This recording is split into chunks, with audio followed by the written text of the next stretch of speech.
The cemetery was utterly silent in the warm Philadelphia morning. The white drapes of the funeral tent billowed softly in the light breeze. The ceremony unfolded solemnly, guests dressed entirely in black, every face heavy with grief. The gold-sheened casket lay right beside the open grave. Beneath it, a layer of fresh cement that had just been poured. Inside the casket, Samantha Fairchild rested motionless. The powerful CEO of Vantage Tech Industries, Pennsylvania's leading tech empire, and a prominent black businesswoman who had broken every glass ceiling in the city. Her eyes were closed, her rich, dark skin wax-like and dull. Peter Fairchild, her husband, stood beside the casket with a neatly folded white handkerchief in his hand. Tears shimmered in his eyes. Pastor Samuel Green cleared his throat, preparing to offer the final prayer. Two workers stepped forward, ready to lower the casket into the grave. Then, a low rumble, like distant thunder, grew louder until it cut through the air. The sound of a heavy engine. "Stop! Don't bury her!" Everyone turned at once, stunned by the shout that rose above the fading echo of a motorcycle engine cutting off nearby. Some people immediately raised their phones, recording the scene unfolding before them. At the back of the crowd, a man in a worn leather vest and heavy boots pushed his way through. His beard and hair were long and wind-blown, his face gaunt, but his eyes were bright and unwavering. A patch reading "Road Captain" was stitched to his chest pocket. Micah Dalton. People stepped aside as though he were a storm sweeping toward them. Micah pointed straight at Samantha. His hand, calloused from gripping handlebars, trembled, but his voice did not. "She's not dead. I'll say it again. Don't bury her."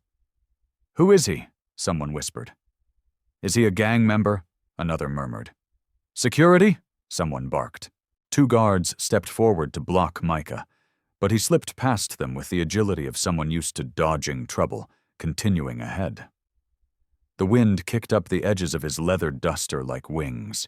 He stopped at the edge of the carpeted platform, where the casket rested, and turned to face the entire crowd.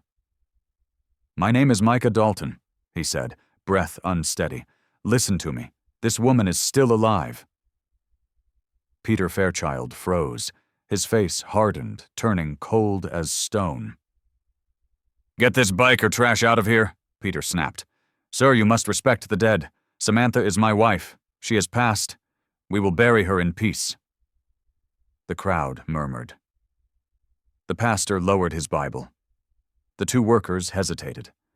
Micah pointed again, his gesture firm, his voice unwavering. "She hasn't passed.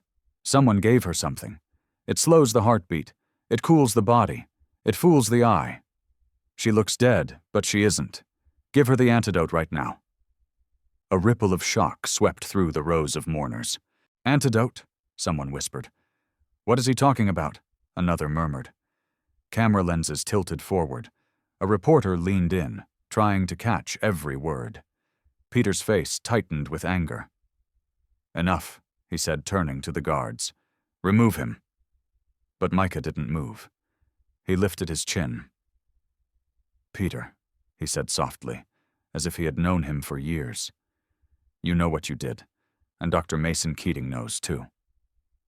The name dropped like a stone into still water. Every eye darted to the left.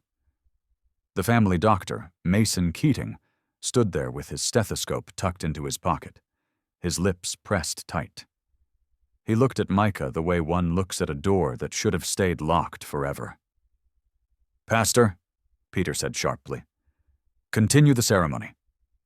The pastor hesitated, fingers trembling on the page. Micah took a few steps closer, slowly approaching the casket. His expression softened when he looked at Samantha. "Ma'am," he whispered almost to himself. "Hold on." Then he raised his voice toward the gathering. "Check her mouth, feel her wrist, warm her chest. She's still here. I heard their plan with my own ears. Peter talked about a quick burial. Dr. Mason signed the papers. Please give her the antidote." Silence thickened. Even the white drapes seemed to be still, as though the entire cemetery was holding its breath. A woman in a purple coat stepped out from the front row. Her hand trembled. "If there is any chance," she said, "we should check." "Unnecessary," Peter snapped. Sweat shimmered on his forehead. "We've done everything possible. The doctor has confirmed it." "Let them check," someone in the crowd urged. "It costs nothing," another voice chimed in. "Just check." What had been whispers grew into a wave. Heads nodded, eyes narrowed at Peter. The guards exchanged uncertain glances. Dr. Mason cleared his throat, trying to regain composure. "This is absurd," he said with a strained smile. "Grief makes strangers say nonsense. I examined her already." Micah turned to him, voice calm but resolute. "Dr. Keating, she gave you a hospital wing. She bought you a car. She trusted you." Something flickered in Dr. Mason's eyes. He glanced at Peter. Peter subtly shook his head. At that moment, Micah set a leather tool roll on the grass, knelt beside the casket, and did something simple. He removed his leather vest and folded it into a makeshift pillow. "Please," he said to the pastor, to anyone brave enough, "help me lift her just a little. She needs air. Then open her mouth. One drop is all it takes." Silence. A silence so heavy it pressed against the chest. An elderly woman stepped forward. Her hair was neatly styled, her eyes brimming with tears. "I am Samantha's aunt," she said. "If there is even one small thing we can do, we will do it." The spell over the crowd shattered. Two women moved instantly. A young man in a black suit slipped a hand beneath Samantha's shoulder. The grave workers stepped back, giving space. Together, carefully, they lifted Samantha just enough for Micah to slide the folded leather vest beneath her neck. Up close, Samantha looked merely asleep. Her eyelashes cast long shadows across her cheeks. The white cotton plug in her nostril stood out starkly against her deep, dark skin. "Please remove the cotton," Micah said softly. Aunt Helen nodded. With trembling but determined fingers, she pulled the cotton free. The air seemed to shift again. Micah reached into the pocket of his jeans and produced a small brown vial. It looked old, as if it had traveled many roads in a saddlebag. He held it up for all to see. "The antidote," he said. "Her body was slowed by something toxic. This will bring her back."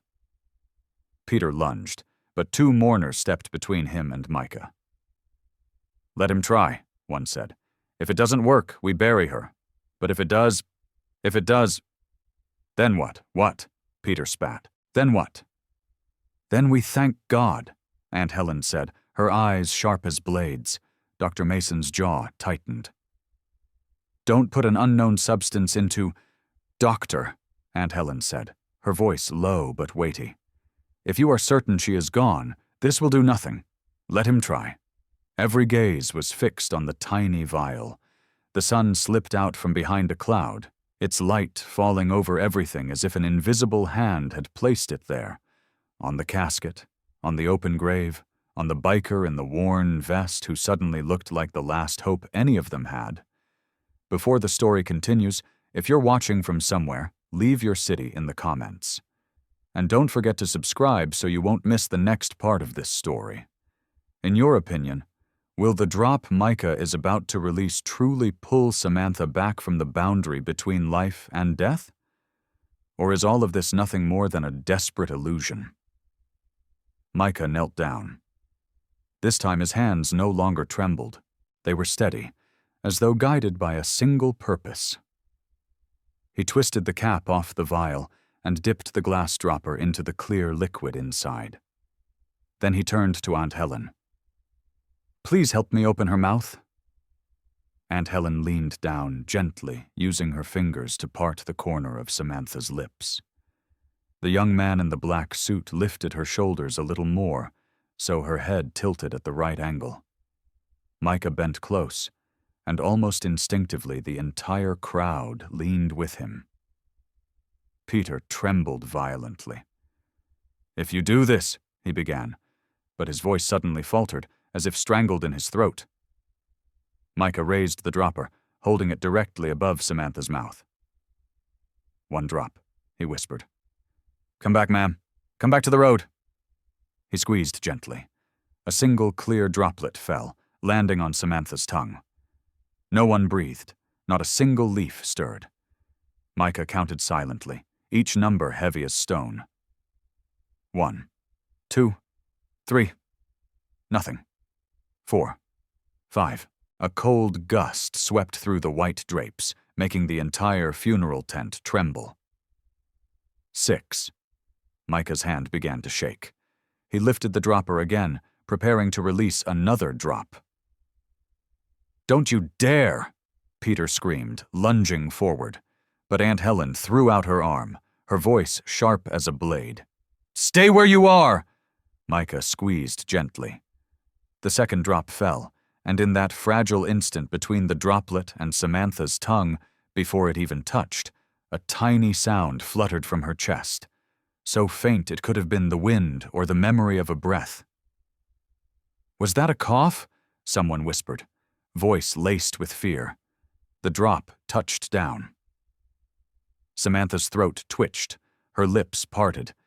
Then the air in the cemetery exploded into chaos. Screams, cheers, prayers, and choked sobs blended together. Phones tilted in every direction, recording a scene no one believed they were truly witnessing. Samantha's hand twitched. Then her lips parted, releasing a faint, weak cough. Small, but sharp enough to slice through the chaos like lightning across the sky. Micah instantly leaned closer, his eyes blazing with hope. "She's coming back," he said, his voice trembling yet certain. "I told you she's alive." Aunt Helen clasped Samantha's wrist, her face brightening like sunlight shattering the dark. "She's warm. Oh, Lord, have mercy, she's warm again." A woman in the crowd collapsed to her knees, crying and praying, "God is great. God is truly great." But Peter, he felt nothing, his face contorted with rage. And when Samantha's body moved once more, his hand shot into his coat pocket. A small metallic object glinted in the sunlight. Micah froze. Was that a blade, a syringe, or something even worse? "Stay back!" Peter roared, eyes bulging, spittle flying with each word. "She belongs beneath the ground. Do you hear me? Beneath the ground." 2 men in black suits lunged to restrain him, but Peter shoved them aside with a desperate burst of strength. The crowd recoiled. Mothers pulled their children close. The pastor dropped his Bible, his voice cracking in fear. Micah still did not move. He stood firm in the storm of people, his worn leather vest dusted with dirt, his beard stirring in the cold wind. His voice rose once more, stronger, tearing through the air. "Look at her, Peter. Look at your wife." Everyone turned, and they saw Samantha's chest rising and falling, weak but unmistakable. Another cough burst out, stronger this time. Her eyelids fluttered like heavy doors, struggling to open. A collective sigh rippled through the crowd as if they had just awakened from a nightmare. Aunt Helen screamed, her voice breaking apart. "She's alive! She's alive!" Samantha's lips trembled, and a hoarse whisper slipped from her throat. "Why?" She opened her eyes, half conscious, gazing up at the bearded man before her, then past him. Her voice cracked apart, full of pain. "Peter, why?" In that moment, strength drained from Peter like water leaking from a cracked vessel. The metal object slipped from his hand and clattered against the cement with a chilling ring. It was a syringe filled with a murky liquid. The crowd exhaled again, but this time it was the exhale of realization. Security guards rushed in, pinning Peter down despite his wild kicking and screaming. No, she was supposed to go, she was supposed to." His screams were cut short as they locked his arms. The mask of grief he wore throughout the funeral shattered, exposing raw rage and naked ambition. Every eye turned to Dr. Mason. He had backed away several steps, his face ghostly pale, sweat beating down his temple. I diagnosed based on what I saw, he stammered. I thought she had passed. Micah's voice rang out sharp as a blade. Lies. You helped him. You signed the death certificate knowing she was still alive. That wasn't medical error. Samantha coughed again, harder. Aunt Helen supported her. Her hair fell forward, her dark skin slick with sweat. But her eyes, red, fierce, locked onto Peter as if piercing through him. What did I ever do to you? Samantha sobbed. Did I deserve this? Peter lay motionless in the guard's grip. Samantha's voice fractured, each word slicing through the air like a knife. I gave you power. I entrusted you with a division of my empire. I loved you despite my wealth. And this is how you repay me. The crowd erupted with murmurs. Some people wept, others shook their heads in disbelief. She turned, her gaze pinning Dr. Mason. And you, she said, voice broken but icy. I built your hospital. I bought your car. I lifted you up when you had nothing, and this is how you repay me.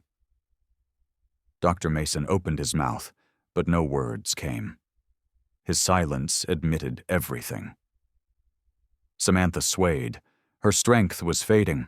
Micah lunged forward, catching her with hands roughened by the road and labor, yet strangely gentle. His voice was no longer thunder, but a calming wind. Easy, ma'am. You're safe now. Samantha turned toward him. Their eyes met. In her eyes, wet, fragile, yet burning, he saw gratitude so deep it could break a man.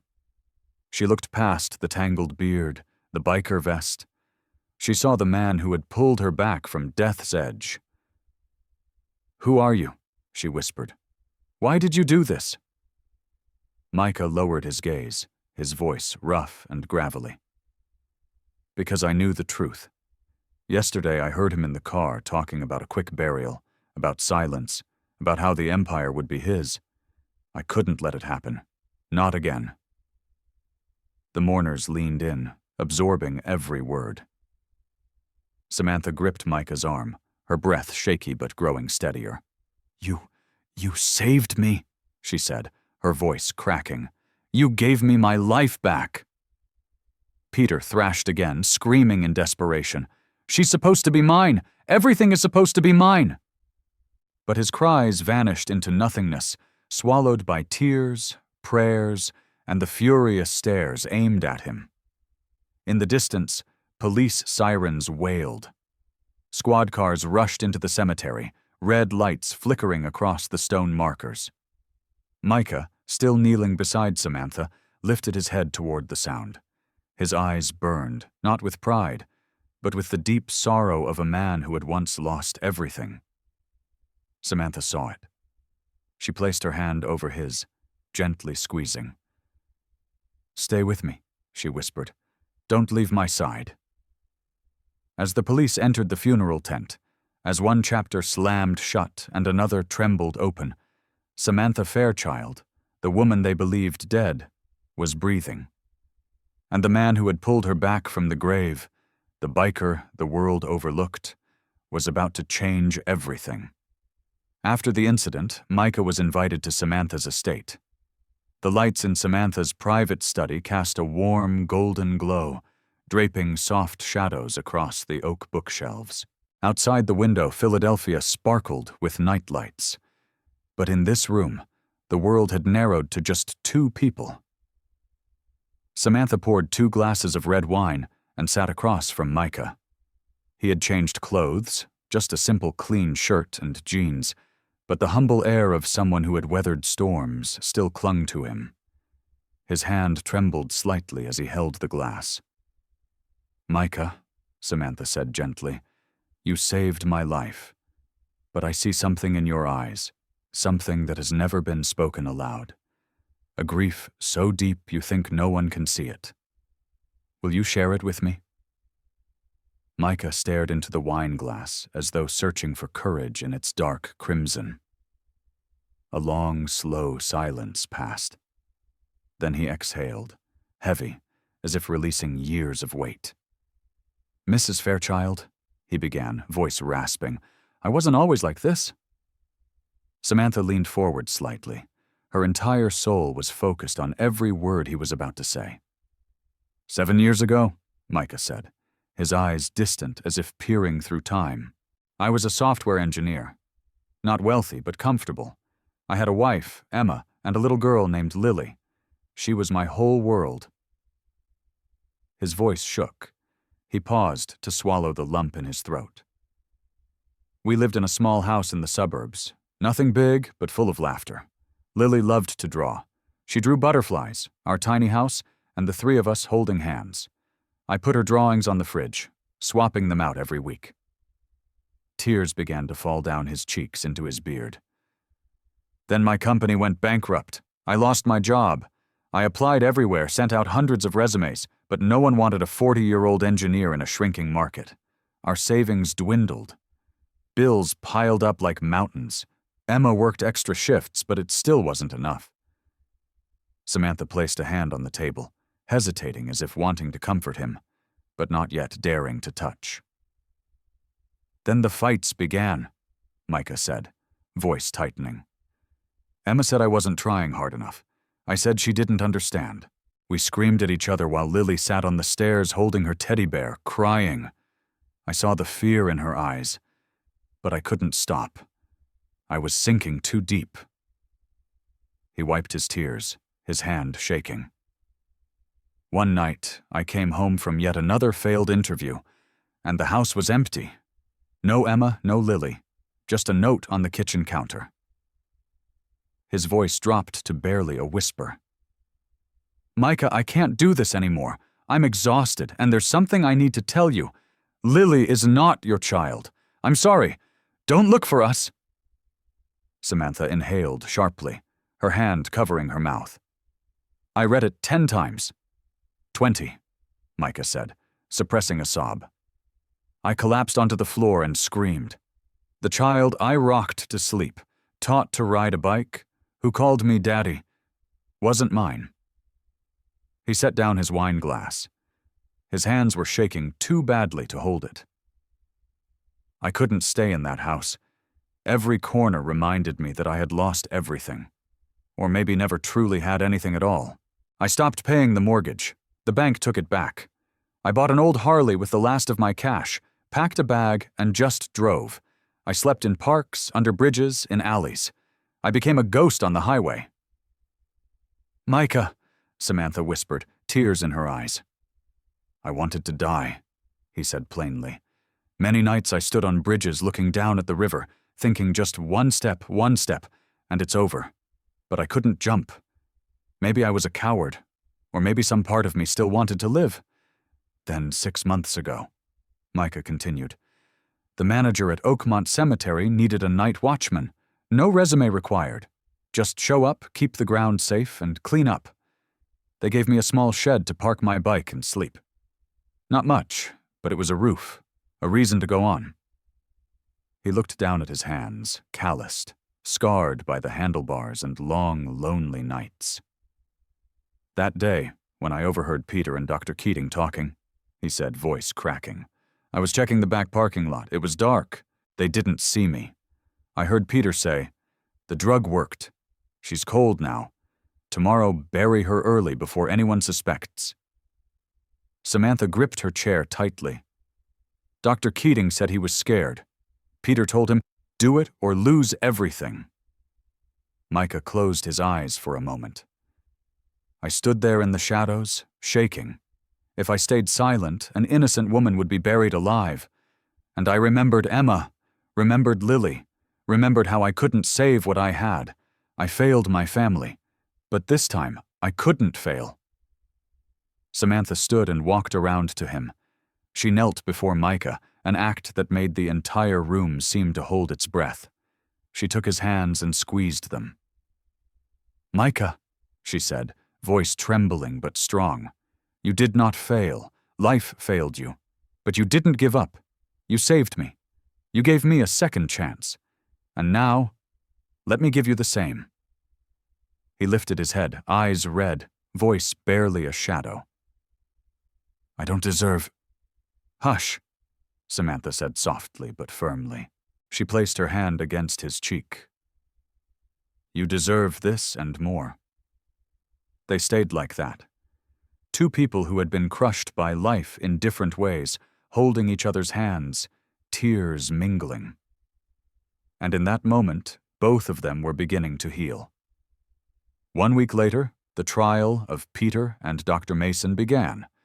The courtroom was packed, every seat taken, every corner filled with faces leaning forward as if terrified of missing even a second of the case that had shaken the entire nation. Outside, television vans lined the street, camera lenses glinting under the sun. Reporters whispered into their microphones. "The billionaire Samantha Fairchild comes back from the dead. Husband and family doctor arrested in shocking plot." Inside, Samantha entered slowly, supported by Micah on one side and Aunt Helen on the other. Her steps still trembled, but her eyes were bright and proud. She wore a simple black dress, not as glamorous as usual, but her presence alone made the entire room fall nearly silent. A ripple of unrest swept through the gallery as she sat down in the front row, her gaze locking onto the defendant's bench. Peter sat there, pale, but with eyes cold as ice. The grief-stricken mask he'd worn at the funeral had vanished completely. In its place was a mocking smirk as his eyes slid over Samantha. Beside him, Dr. Mason Keating lowered his head, both hands trembling violently. Sweat soaked the shirt beneath the courtroom lights. Judge Helena Brooks, a stern woman with silver hair and glasses sharp as blades, struck the gavel. Court is now in session. The state versus Peter Fairchild and Dr. Mason Keating on charges of attempted murder, conspiracy to commit murder, and medical malpractice. Prosecutor Andrew Callister rose, his voice clear and cutting like a scalpel, slicing open the case. "Your Honor," Callister said, "this is not just greed. This is a calculated conspiracy. A husband who sought to bury his wife alive, aided by a doctor who betrayed his oath." He turned, pointing at Peter. "Their motive was control over her empire. Billions in assets, companies supporting thousands of families across this nation. But thanks to the courage of one man, this crime was stopped moments before it was buried in the ground." The crowd murmured. Many eyes turned to Micah, seated beside Samantha. His shirt was clean, his beard trimmed, but the weariness in his face was impossible to hide. He lowered his head, unused to sudden attention without a helmet to hide behind. The prosecutor faced Peter again. "Do you deny poisoning your wife with a compound that slows vital functions, making her appear dead? Do you deny ordering the doctor to declare her death prematurely and rush the burial?" Peter leaned forward, his voice icy. "I deny everything. This is a fabrication by a deranged biker and a woman too weak to understand her own failing health. She was dying. I simply accepted that truth." A painful gasp echoed through the room. Samantha shot to his feet, eyes blazing with fury. "Liar! Look at me, Peter! You poisoned my food. You forced my doctor to sign my death certificate. You intended to bury me while I was alive like trash." Judge Brooks hammered her gavel. "Order!"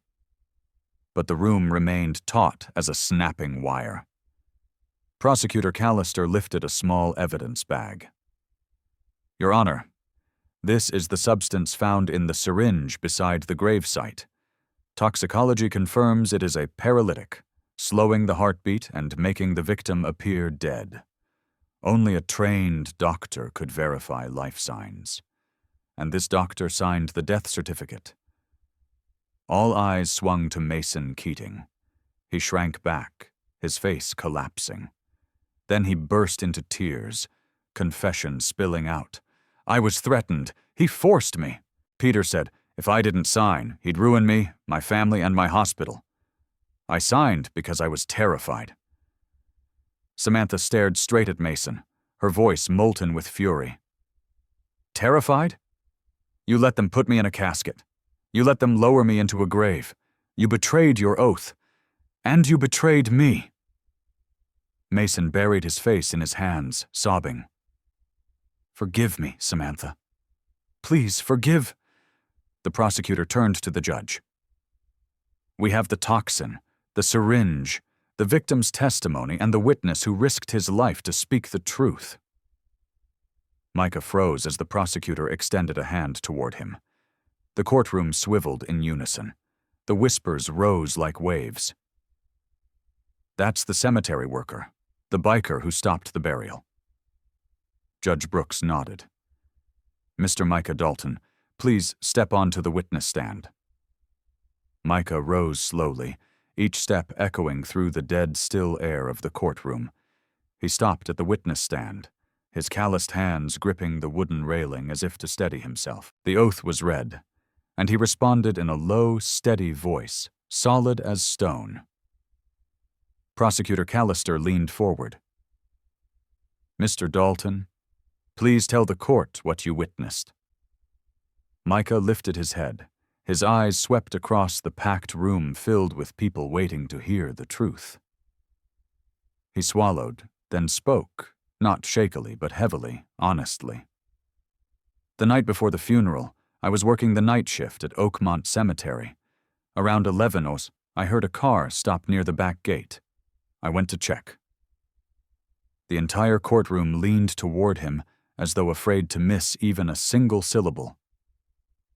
"There was a black Mercedes parked in the shadows," Micah continued.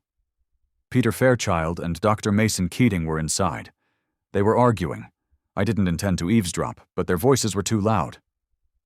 His voice strengthened, pulling everyone back to that moment. "I heard Peter say, 'The drug worked. She's cold now.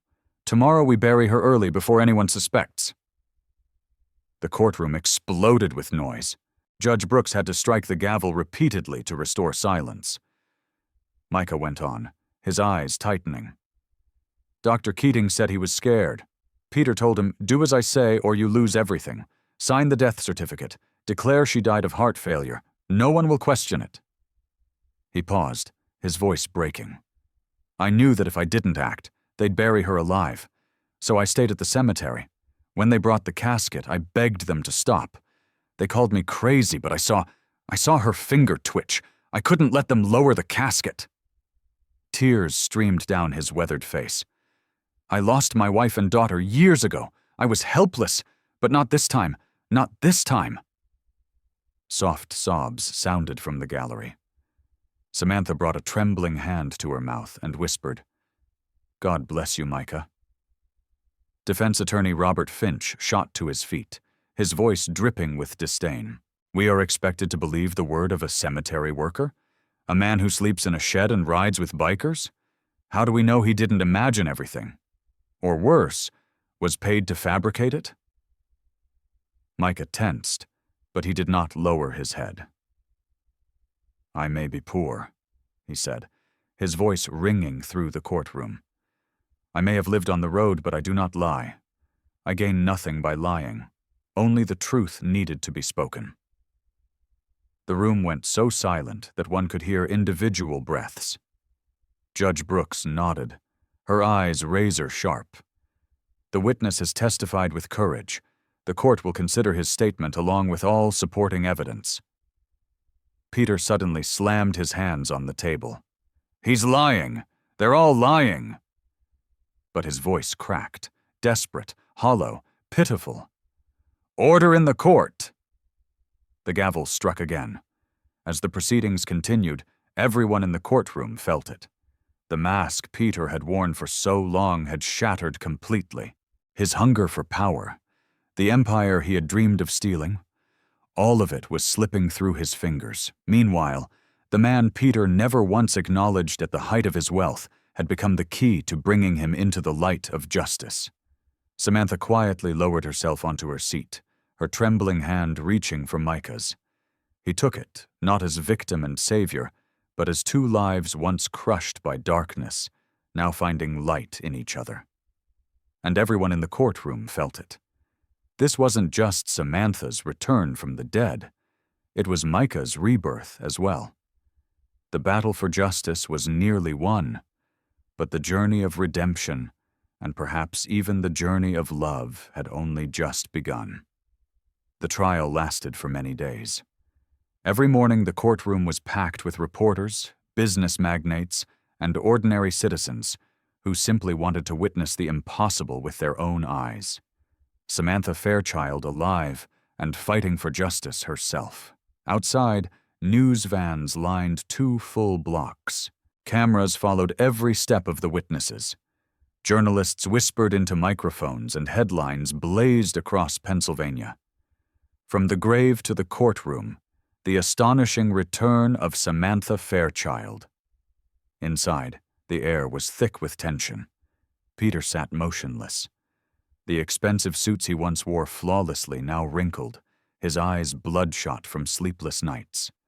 The arrogance that had sustained him for years now lay crushed under the weight of handcuffs. Dr. Mason Keating grew smaller by the day, shoulders hunched as if bearing the weight of betrayal. He avoided Samantha's gaze, murmuring prayers more than words. His fingers trembled every time another piece of evidence was presented. On the 4th day, the prosecution called a new witness, Travis Powell, Samantha's personal driver, a tall man with honest eyes. He stepped onto the stand, his voice ringing clearly. The night Miss Samantha collapsed, I was the one who drove her to the hospital. She was breathing hard, very weak. But the moment we reached the gates, Dr. Keating told me I had to leave. He said he would handle it personally. I asked to stay. He refused. 2 hours later, he told us she had passed away. A sigh swept across the courtroom. Samantha lifted a hand to her mouth, tears falling silently. Travis bowed his head. I knew something wasn't right. She was weak, but not gone. I should have fought harder. The prosecutor nodded. You confirm that Dr. Keating attempted to isolate the victim's condition, preventing any second opinion? Yes, sir. The defense sank into their seats. Their case was crumbling as fast as a sand wall in a storm. Then the toxicology expert was brought in, presenting slides and charts. The substance in the syringe is tetrodotoxin. In low doses, it mimics death, slowing heartbeat, freezing muscles, nearly erasing vital signs. Without advanced equipment, it is easily mistaken for actual death. This was intentional. The room went silent. So silent it felt as if no one dared breathe. The judge turned to Peter. Mr. Fairchild, before sentencing, do you have anything to say? Peter stood. His face was twisted, half rage, half despair. Yes, he said, voice cracking. I have something to say. The entire room leaned forward. Peter stared directly at Samantha, eyes burning red. I used to love you, Samantha, but you loved your companies more. You loved your billions, your power, and me. I was just a shadow in my own home. Gasps rippled through the gallery. Yes, Peter said louder, fists clenching. I wanted everything. I wanted what should have been mine. If you had to die for me to finally live like a man, then so be it. A wave of chaos erupted. Shouts, cries, gasps melding together. The judge pounded her gavel relentlessly. Order! Order! Samantha shot to her feet, tears streaming, but her voice fierce. Love cannot be stolen. Respect cannot be forced. You had my trust, my home, my life, and your greed destroyed you. Peter screamed, I regret nothing! Nothing! He lunged forward but was tackled by guards. The handcuffs clanged together in a chilling echo. Dr. Mason, witnessing everything, collapsed into his seat and sobbed. I'm sorry, Samantha. I betrayed everything I swore to uphold. I deserve punishment. Judge Brooks rose, her voice thunderous with authority. The court has heard enough. She looked at Peter first. "Peter Fairchild, you are guilty of attempted murder, conspiracy to commit murder, and greed in its most poisonous form. I sentence you to life imprisonment with hard labor." Peter screamed as he was dragged away. "It was all supposed to be mine, all of it." Then the judge turned to Dr. Mason. "Dr. Mason Keating, entrusted with life, yet you aided death. This court sentences you to life in prison. You will never hold another life in your hands." Mason collapsed completely, guided away like a broken shadow. The gavel struck. Court dismissed. The gallery erupted into applause, sobs, and cheers. The entire hall seemed to vibrate with the sense that history had just been written before their eyes. Samantha sank into her seat, exhausted, barely able to lift her hand. She whispered, "It's over." But Micah shook his head, his voice gentle yet unwavering. "No, ma'am. This is only the beginning. You have your life back. The question is, what will you do with it?" Samantha turned toward him. In her eyes was a depth of gratitude that could move mountains. "I wouldn't be standing here if not for you. You had no home, no safety. Yet, you gave me both. You saved me." Micah lowered his gaze. "I only did what I couldn't do before. My wife, my daughter, I failed them. But this time, I couldn't fail." Samantha took his hand, gripping firmly. "You didn't fail. You are my miracle." People crowded in to shake Micah's hand, clap him on the back, shout his name with admiration. The biker who had been invisible for years now stood in the brightest spotlight. Samantha rose, still holding his hand. "You're not going back to that storage shed tonight," she said firmly. "From today on, you walk with me. If I have come back to life, then so have you." Micah's throat tightened. He nodded. Tears fell. But for the first time in years, there were tears of hope. As they walked out of the courthouse with Aunt Helen, the crowd outside erupted. Cameras flashed. Hundreds of voices roared, "Micah! Micah!" The man who stopped death. And though chains had locked down Peter and Mason, another door was opening. One Samantha and Micah had never dared dream of. Justice had won, but the journey of redemption and the journey of love had only just begun. The heavy doors of Samantha Fairchild's estate opened as if welcoming a new season of life. The house that once carried the scent of morning now breathed clean air. The hallways overflowed with sunlight and hope, as though the home itself was coming back to life along with its owner. After the trial ended, after Peter and Dr. Mason were sentenced, Samantha invited Micah to stay at her estate. One quiet evening after dinner, in her private office bathed in warm golden light, Samantha began to see Micah differently. Not just as the biker who saved her life, but as a soul that had survived wounds with no name. A few weeks later, their lives slowly found a new rhythm. Micah no longer wore the tattered vest every day, though he kept his Harley polished in the garage. Samantha took him shopping for new clothes, simple shirts, chinos, warm jackets, small things, but each carrying the message that he deserved dignity. But more important than any outfit, Samantha gave him something priceless, a purpose. At first, Micah resisted. "Ma'am Fairchild, I'm not the man I used to be. Please let me serve quietly in the background," he said, as he carried a stack of documents out of her office. Samantha simply smiled and shook her head.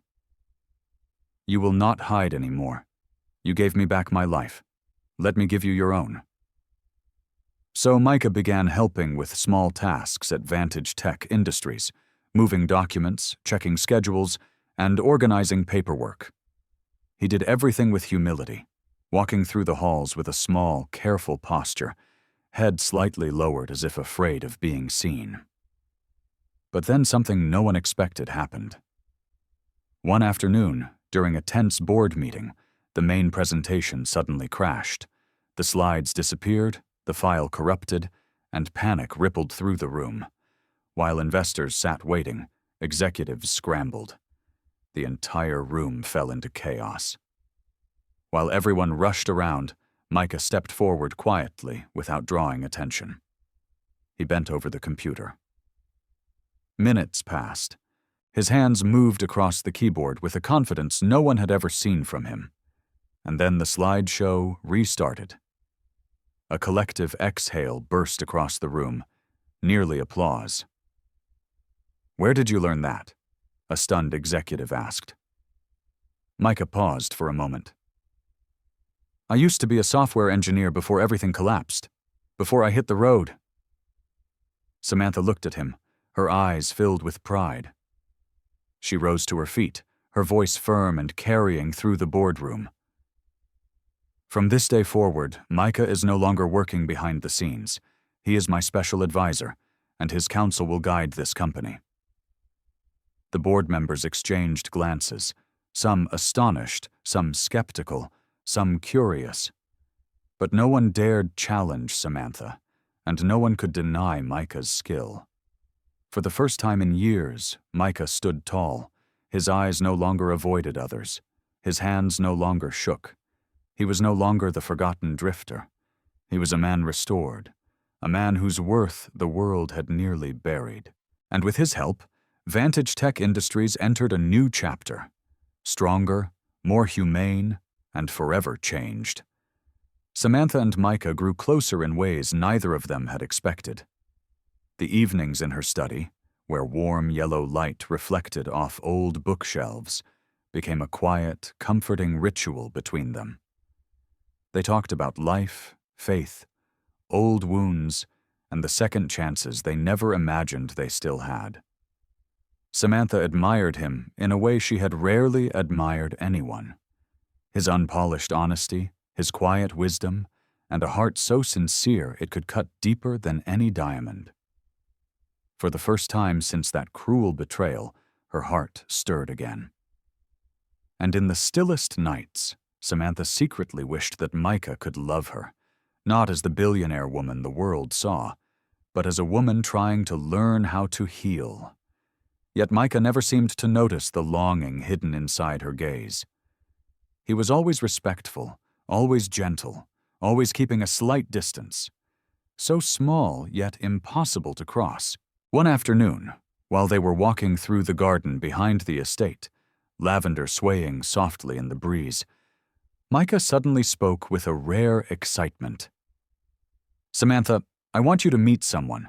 Her name is Elena Hayes. She's kind, gentle, and she makes me smile again." Samantha's heart twisted as if a fist had closed tightly around it. She forced herself to smile, even though a wordless ache was rising in her chest. She had hoped, even just a little something foolish and fragile, that Micah might see her the way she saw him. But reality does not lie. He loved someone else. That night, Samantha cried alone in her room. No one knew, but when the morning light came through the glass panes, she wiped her face, lifted her chin, and told herself, "If he cannot be mine, then I will support his happiness." A few months later, Micah proposed to Elena. He shared the good news with eyes as bright as they had been before the world ever heard him.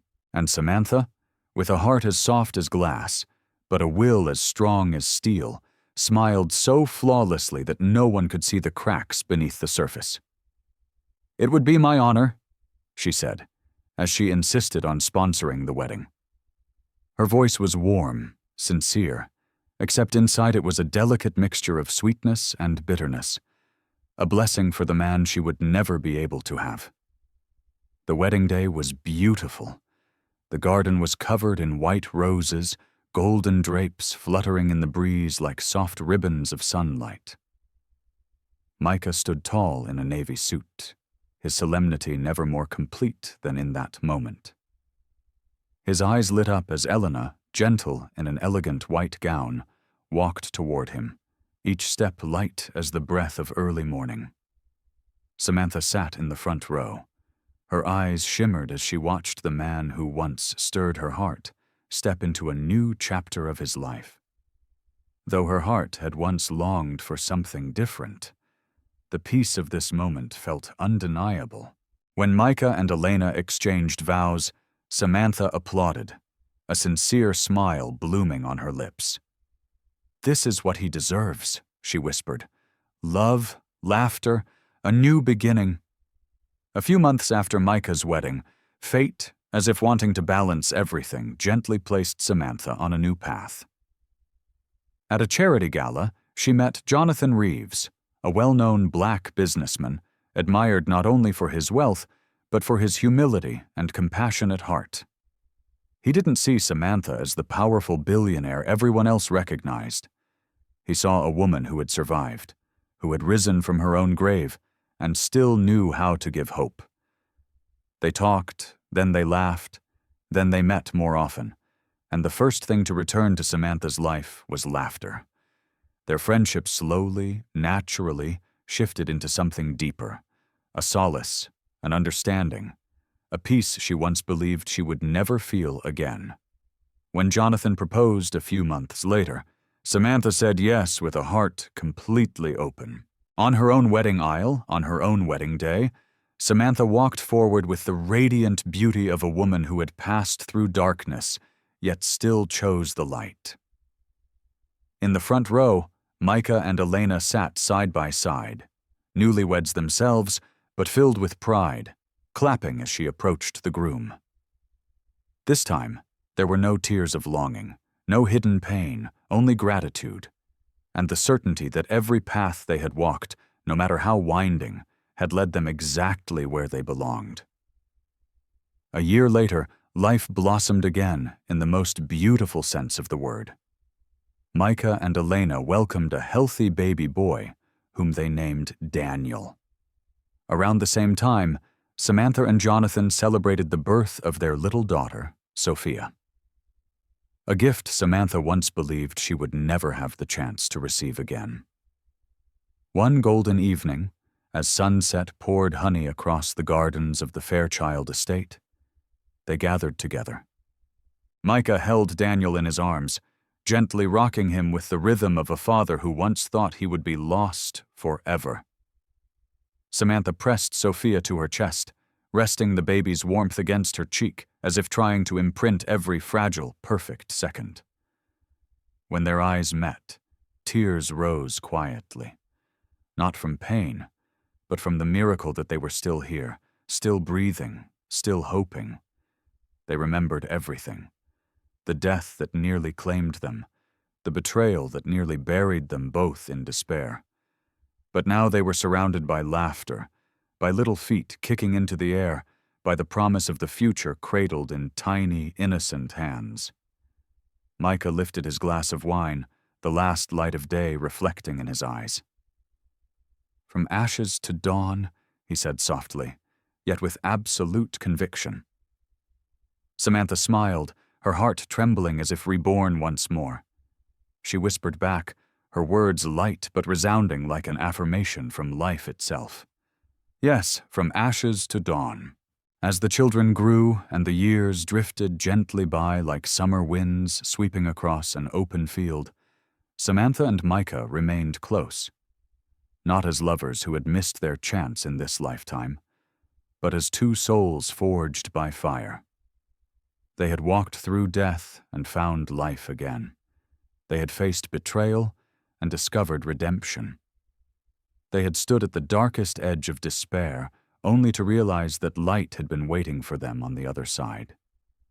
And on soft, golden evenings, when they sat together on the wooden bench, watching their children chase sunlight in the garden, both of them understood one truth with striking clarity.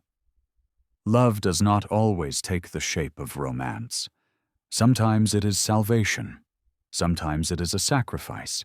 Sometimes it is the healing we never believed we deserved. Their story stands as an unwavering testament that even from the grave hope can rise again. From betrayal, love can still bloom. From ashes, dawn will always return. It is a story about courage, about gratitude, about seeing a human being when the world has overlooked them, about saving a life, and in doing so, finding the path to saving your own.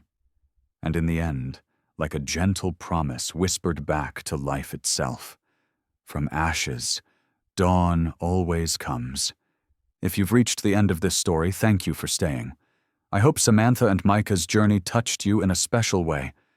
Do you believe someone in your life has ever saved you, even with just a sentence or a small, quiet act of kindness? Share it in the comments below. I read every story you share.